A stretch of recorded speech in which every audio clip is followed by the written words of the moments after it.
पहले तो इस बात को समझिए कि आखिर ये विरोध क्यों हो रहा है और ये कानून क्या है।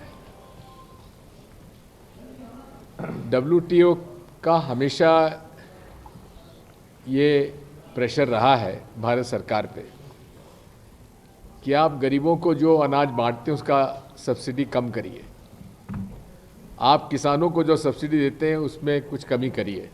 ये प्रेशर हमेशा रहता है। और 2015 के डब्ल्यूटीओ के समझौते में खुले रूप से तो नहीं, लेकिन एक गुप्त रूप से उनका समझौता हुआ और मोदी जी प्रधानमंत्री बनने के बाद शांता कुमार कमेटी उन्होंने बनाई कि कैसे पीडीएस सुधार किया जाए, और उसमें उन्होंने ये रिपोर्ट दी कि पीडीएस की दुकानों से अनाज देने के बजाय कैश बेनिफिट देना चाहिए, डायरेक्ट कैश बेनिफिट देना चाहिए। उसका मतलब यह है कि जब आप कैश दे रहे हो तो आपको गेहूं और चावल की आवश्यकता नहीं है, जबकि हम लोग हंगर इंडेक्स में काफ़ी नीचे हैं, per capita food grain consumption हमारा काफ़ी कम है। उसको भी ध्यान में रखते हुए यूपीए सरकार ने गरीबों को सस्ता अनाज देने की योजना बनाई, राइट टू फूड दिया। उस राइट टू फूड को नेगेट करने के लिए उन्होंने शांता कुमार कमेटी बनाई, और जब डायरेक्ट कैश बेनिफिट ट्रांसफ़र होगा तो फिर अनाज की ज़रूरत नहीं पड़ेगी। अनाज ज़रूरत नहीं पड़ेगी तो अनाज खरीदने के लिए मिनिमम सपोर्ट प्राइस ऑपरेशन नहीं होगा। जब मिनिमम सपोर्ट प्राइस ऑपरेशन नहीं होगा तो किसानों का माल बिक नहीं पाएगा। एक दूसरा, पूरे देश में, भारत में एग्रीकल्चर कमोडिटी का लगभग 12 लाख से 15 लाख करोड़ का एनुअल टर्नओवर है, जिसमें बड़े जितने भी मल्टीनेशनल्स हैं वो इसमें पार्टिसिपेट इसलिए नहीं कर सकते क्योंकि डिसेंट्रलाइज्ड हमारी परचेजेस है। हर मंडी की लाइसेंस अलग लेना पड़ता है, और कोई भी बड़ा व्यापारी हर मंडी में लाइसेंसधारी नहीं बन सकता।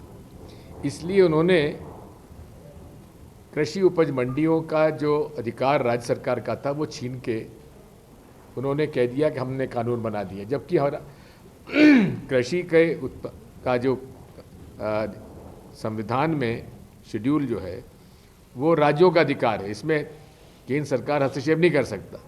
लेकिन उन्होंने उसको खेती से हटाकर प्रोसेसिंग पर डाल दिया, परचेज पे डाल दिया, और उसमें उन्होंने ये 3 कानून लाए हैं ताकि डब्ल्यूटीओ जो प्रेशर डाल रहा है उसमें हम लोग उनके प्रेशर में आ जाएं और मिनिमम सपोर्ट प्राइस ऑपरेशन समाप्त हो जाए, कॉन्ट्रैक्ट फार्मिंग चालू हो जाए, और एसेंशियल कमोडिटीज़ एक्ट जो कि पंडित जवाहरलाल नेहरू ने सन 54-55 में ले आए थे, जिसमें कि स्टॉक होल्डिंग पे लिमिट था, जमाखोरी काला बाजारी को रोकने के लिए, उसको भी उन्होंने ओपन कर दिया।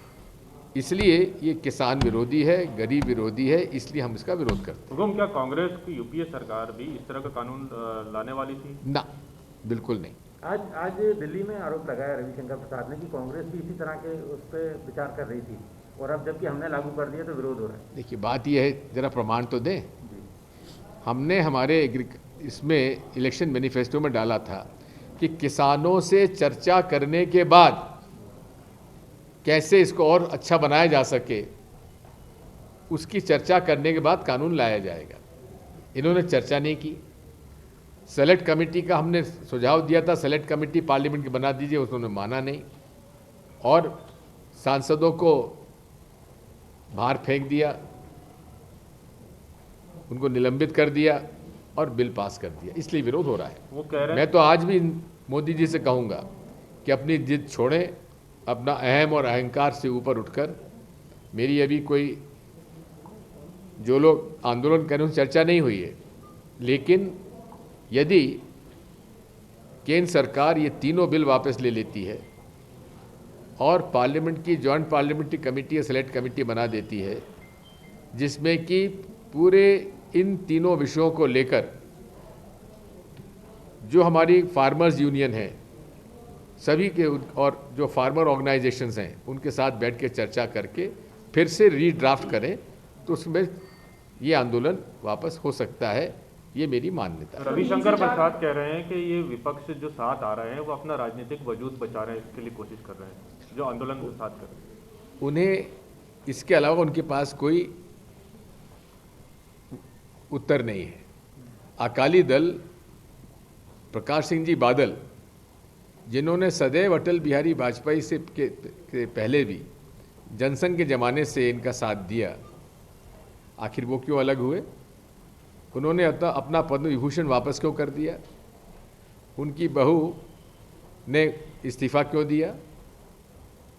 क्या वो भी उनका राजनीतिक स्वार्थ इसी में था? किसान इस देश का अन्नदाता है और वो अगर परेशान है तो देश प्रगति नहीं कर सकता। हमारा कृषि प्रधान देश है। दूसरी बात यह है कि आज की परिस्थिति में मिनिमम सपोर्ट प्राइस ऑपरेशन सब जगह बंद है। बाजार में गेहूं 1400-1500 रुपये कुंटल बिक रहा है, जबकि 1980 में बिकना चाहिए मिनिमम सपोर्ट प्राइस।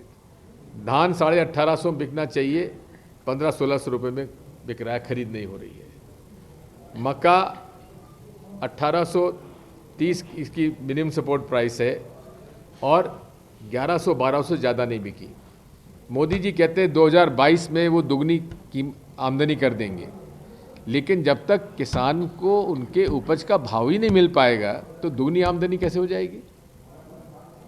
सर, क्या वाकई में ये बिल कॉर्पोरेट घरानों को फायदा पहुंचाएगा? निश्चित तौर पे ईस्ट इंडिया कंपनी ने जिस प्रकार से चंपारण में नील की खेती में शोषण किया करते थे, उस प्रकार का शोषण का ये रास्ता खुल गया है।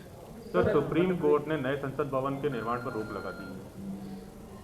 मैं नहीं समझ पा रहा हूँ कि नरेंद्र मोदी जी, जिनमें राशि की ज़रूरत है, हर चीज़ में पैसों की कमी है, कोविड के नाम पर यहाँ तक कि बाकी सब छोड़ दीजिए, सांसदों का जो एमपी लेड फंड है उसमें भी 2 साल के लिए रोक दिया उन्होंने।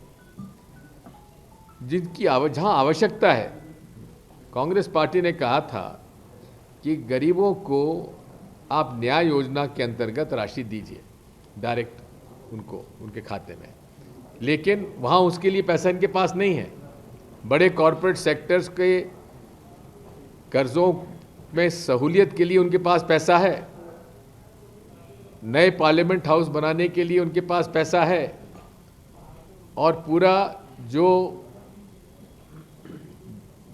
पूरे विश्व में ये हमारी पूरी जो सेंट्रल विस्टा है, इसकी तारीफ है, उसको बदलना चाहते हैं। उस पर कोई चर्चा नहीं है, मन माफिक काम कर रहे हैं।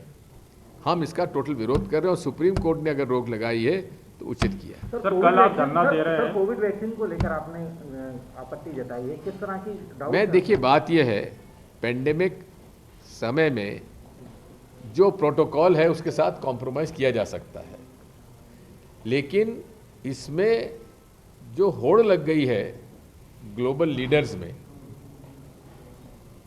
कौन सा फार्मास्यूटिकल कंपनीज में कौन सा वैक्सीन का यूज़ किया जाए, इससे हमको बचना चाहिए।